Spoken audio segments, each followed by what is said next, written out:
Hey there, I'm Mark Drager from the Not So Corporate Podcast, and today I wanted to talk to you about three things, and they're all around the same topic of considering who you're creating your videos for.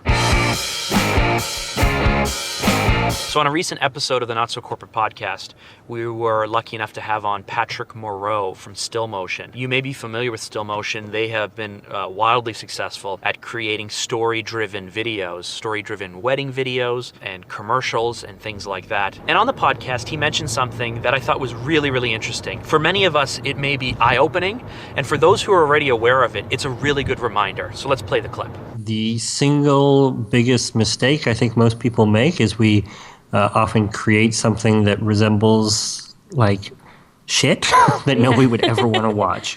And I think that we confuse ourselves and we think that our job is just to make our couples happy, and we don't realize that that's kind of like being in kindergarten and doing a finger painting and bringing it home to your mom and she loves it. That it's not all that hard to impress people when it's their wedding, especially if you're making a romanticized version of their wedding.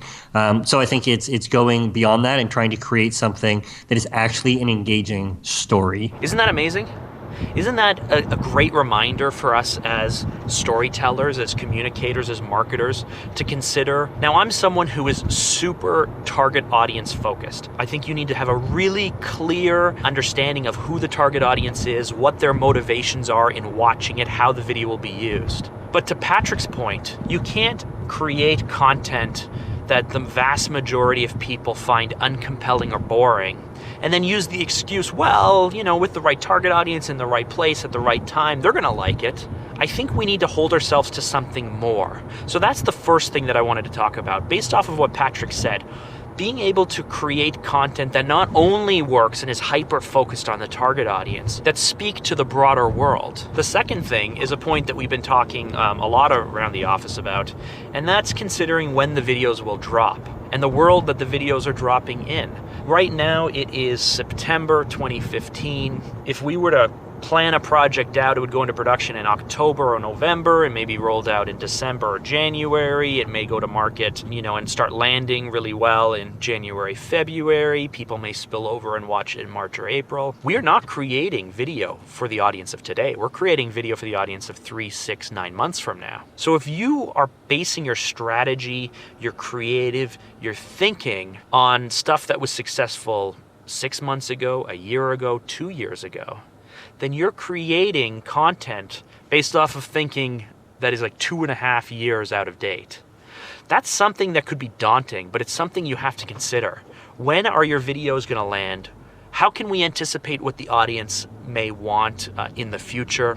And how can you create and be aware that you're not creating content based off of a strategy that's a year or two old, but based off of a strategy that will work 6 months from now and be ready for the audience for 6 months from now? The third thing to always remember is that it's easy for us as marketers and communicators to think about what we want to communicate. And the truth is that very few people, unless if you're being extremely targeted, care about what you want to communicate. The vast majority of viewers care about what they care about, what their motivations are, what it is they want to hear, what it is they want to see, what is it that they can connect and engage with. So we need to recognize that while it's really important to have a clear understanding of the objectives, the broader objectives of each piece, and we can be quite strategic with how we leverage the objectives, don't get bogged down in objectives. Don't get bogged down in trying to communicate your USPs, communicate what you want to say, because at the end of the day, you're going to create a sales piece. And while a sales piece can work in a sales channel, thinking about what Patrick said and how this relates to it, is that there isn't a great appetite for sales-driven pieces. Sales-driven, corporate-driven, super specific, USP-driven pieces can work in a specific channel for a specific audience at a specific time. But as Patrick said, if we want to go bigger, if we want to be bolder, if we want to be to a wider audience, you have to be story-driven and you have to create it for people who aren't so easily impressed. It's really easy to hand something to your clients and impress them.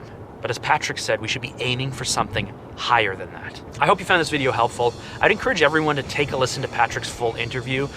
We can link up a video around here, right, Leah? Right? And I'm suggesting that because he had such great insight for storytelling. If you like this series, like, share, leave a comment, subscribe. We'd really appreciate it. I hope you have a great day.